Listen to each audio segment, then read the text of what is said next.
En este video les voy a hablar sobre el trigémino y van a ver que en verdad es súper fácil. Pues tiene unos nombrecitos como súper raros, pero les voy a dar unas mnemotecnias y eso se lo aprenden fácil.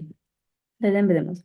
El trigémino en el tallo tiene tres núcleos principalmente, que cuáles van a ser, pues el que está a nivel como cervical y en bulbo, el que está en el puente y el que está en el mesencéfalo. El que está en bulbo y hasta C3 va a ser el núcleo espinal del trigémino. Ese es el principal, ustedes saben que no recibe dolor, temperatura. Por eso, por ejemplo, la migraña está asociada a este. Cuando un vaso sanguíneo presiona al trigémino, nos puede dar migraña. Tenemos al núcleo principal, que va a ser el que está en el puente y ese va a ser el encargado de recibir el tacto.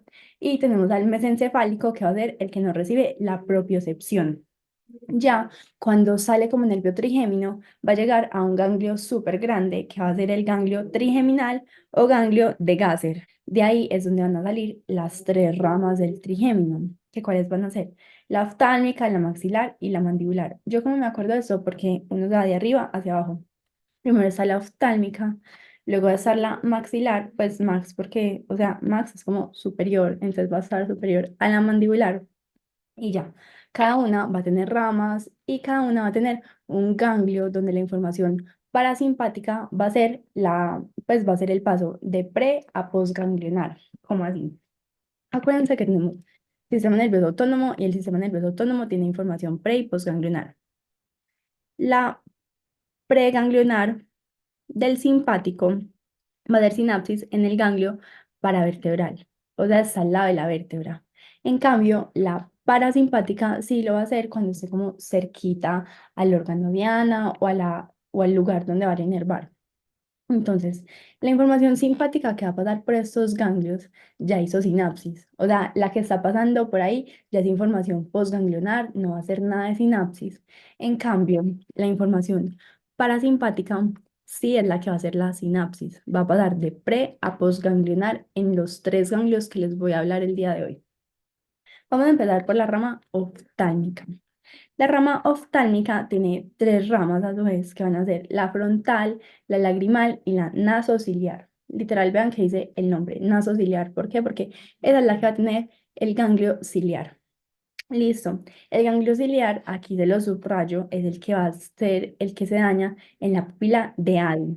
Tenemos que saber que siempre va a pasar por aquí información simpática y parasimpática para que haya como una regulación, como una homeostasis, para que todo esté en equilibrio. Y en este caso, ¿qué va a hacer? El parasimpático va a llegar por el tercer par craneal desde el núcleo de Edinger-Westphal. En cambio, la información simpática va a llegar por la rama oftálmica de la carótida. ¿Cómo así? Ustedes me están diciendo que la carótida es un vaso sanguíneo, o sea, ¿de qué estás hablando? Pero acuérdense que por la carótida se van a pegar las fibras simpáticas. Esas fibras simpáticas van a ser lo que se llama el plexo pericarotidium. Y por eso es que va a haber información tanto simpática como parasimpática yendo a dar la miosis o la midriasis.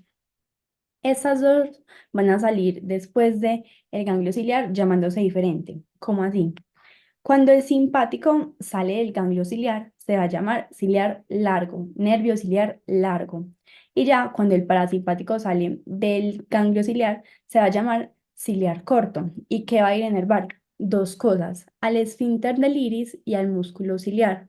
El esfínter del iris es el que nos va a dar la miosis y el músculo ciliar es el que nos va a dar la acomodación. Para visión, ¿qué?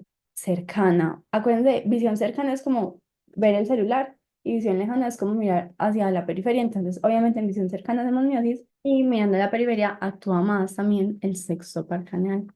Bueno, sigamos. Ya chuleado, ganglio ciliar. Ahora nos vamos para la rama maxilar.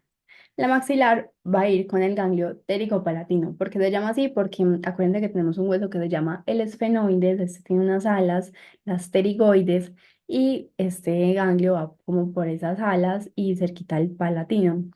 Entonces, este va a recibir dos nervios también. O sea, en verdad recibe uno porque se juntan antes de llegar al ganglio, pues se van a llamar nervio vidiano, ya llegan al ganglio y salen como nervio orbitario, pero ¿Qué tienen que saber? Va a recibir información simpática y parasimpática. Entonces, como grande, recibe dos cosas. Primero, va a recibir a los mayores. ¿Por qué? Porque es el maxilar. Entonces, el max, los mayores. Bueno, y va a recibir al petroso profundo mayor y al petroso superficial mayor. El petroso profundo mayor va a ser rama del timpánico y el timpánico es una rama del noveno par craneal. En cambio, el petroso superficial mayor va a ser rama del facial. Esto yo como me lo aprendí porque superficial es como más facial, pues, ¿entienden? Entonces el séptimo. Y aquí ustedes van a volver a decir, o sea, ¿cómo así, Valentina? Usted nos había dicho que los pares craneales no tenían información simpática, como que la información simpática va a salir del noveno. Entonces yo les voy a decir que pasa lo mismo con la carótida, pues no lo mismo, pero parecido.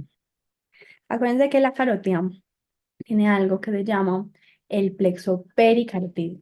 Cuando la carótida hace el sifón carotídeo, ella dice, pues yo no te puedo seguir llevando hasta donde tú necesitas, te tienes que pasar a otro lugar. ¿Qué dice? Entonces, pues como no te puedo seguir llevando, te vas a pegar a un nervio que va a ser al noveno par craneal. Entonces, el noveno par craneal va a seguir con la información simpática. No es que la información simpática sea de él, sino que él la está transportando.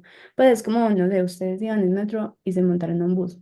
No es que en el metro sea lo mismo que el bus, sino que, pues, para ustedes poder llegar al lugar que necesitaban, necesitaron salirse y pasarse a otro lugar. Entonces, pasa lo mismo acá. Y ambos van a la glándula lacrimal. Parasimpático para llorar, simpático para no llorar. Y ya, pues eso es como lo grande. Por último, tenemos al ganglio óptico. El ganglio óptico va a ser del 5-3 del mandibular. Vean que está como más atrásito, como más cerquita al oído. Bueno, el ganglio óptico va a recibir información solamente del petroso profundo menor. ¿Por qué? Porque el petroso superficial menor no existe. O sea, el petroso profundo menor nos va a llevar tanta información simpática como parasimpática. El petroso profundo menor va a recibir la parasimpática del noveno, porque acuérdense que el noveno sí tiene núcleos parasimpáticos, entonces por el salivatorio inferior nos va a recibir la información parasimpática. En cambio, el petroso profundo menor nos va a dar la información simpática que va a venir del plexo pericarotídeo también. ¿Qué es lo que va a pasar acá? Estas se van a ir a glándulas salivares, y principalmente a parótida, porque van a salir como nervio aurículo-temporal. Y el nervio aurículo-temporal es el que va a inervar a la parótida. Entonces ya, eso es como lo grande de los ganglios. Aquí abajito también les tengo como una imagencita para que entiendan un poquito más. Y algo que me parece súper importante es que entiendan lo del nervio timpánico. El nervio timpánico va a recibir fibras simpáticas y va a llevar la información a parótida, a la lagrimal y a la submandibular. Entonces, lo mismo que les decía, simpático va a ir aquí a parótida, va a ir a la lagrimal, va a ir a la submandibular y nos va a producir pues que no salivemos, que no lloremos. Vean, esta imagen literalmente es lo que les acabo de explicar. Por aquí tenemos al ganglio ciliar, al pterigopalatino y al ganglio óptico. El ciliar nos va a ir a dar como la miosis, entonces está relacionado con el tercero. El pterigopalatino va a ir principalmente a lo que es la glándula lagrimal y el óptico va a ir principalmente a lo que es la parótida. Bueno, aquí terminamos como núcleos del trigémino. Bueno, en este video vamos a hablar sobre el séptimo par craneal y como todas sus ramas. Vamos a empezar desde donde nace. Acuérdense que él tiene varios núcleos en el tallo. El núcleo motor del séptimo, que es el ambiguo, tiene el núcleo del tracto solitario, porque el séptimo también es un par craneal parasimpático, que como vimos ahorita, nos va a permitir la lagrimación, la salivación y ya va a entrar como hacer sus funciones por el conducto auditivo interno o meato acústico interno. Entra junto con el octavo par craneal, que es el vestíbulo coclear, entonces va a ir con sus tres ramas, que son la vestibular superior, la vestibular inferior y la coclear. Pero hoy nos vamos a concentrar únicamente en el séptimo. Según lo que les dije ahorita, acuérdense que el séptimo nos da el nervio petroso superficial mayor y nos da el nervio petroso profundo menor. El superficial mayor para la lagrimación y el petroso profundo menor, pero no lo da más que todo como con ramas de la salivatoria inferior para ir a dar la salivación. Ya, a nivel del oído medio, ¿qué va a pasar? Nos va a dar dos ramas que van a ser la del músculo del estapedio y la del cuerda del tímpano. El nervio cuerda del tímpano nos va a ir a dar el gusto de los dos tercios anteriores de la lengua. En cambio, el nervio del músculo del estapedio lo que va a hacer es que va a ser el antagonista del tensor del tímpano. Cuando hablamos de tensor del tímpano, imagínense un trampolín que tiene que estar como bien tensado para que uno salte y se puedan dar las ondas. Es lo mismo lo que pasa acá. El músculo del estapedio lo que hace es que quita esa tensión para que oigamos un poquito menos, entonces atenúa el sonido. Ya a nivel del oído externo nos va a dar dos ramas. Una va a ser la pues sensitiva del pabellón y esa sensitiva también se va a unir con el décimo par craneal para regular, por ejemplo, el tono parasimpático. Por eso es que hay muchos como procedimientos que se hacen como adentro del oído para estimular el décimo par craneal. Entonces el décimo lo que hace es que nos baja la presión arterial, la frecuencia cardíaca y la rama sensitiva del pabellón es la que se nos va a dañar en el síndrome de Ramsay-Hunt. Seguimos y después de dar su paso por el oído externo, va a salir a la cara por el agujero estilomastoideo. Ya a partir de ahí se mete por la parótida y se divide en dos, la temporofacial y la cervicofacial, y ambas son para la mímica facial. Entonces ya nos vamos a devolver como para entender qué es lo que se nos va a dañar según cada trayecto.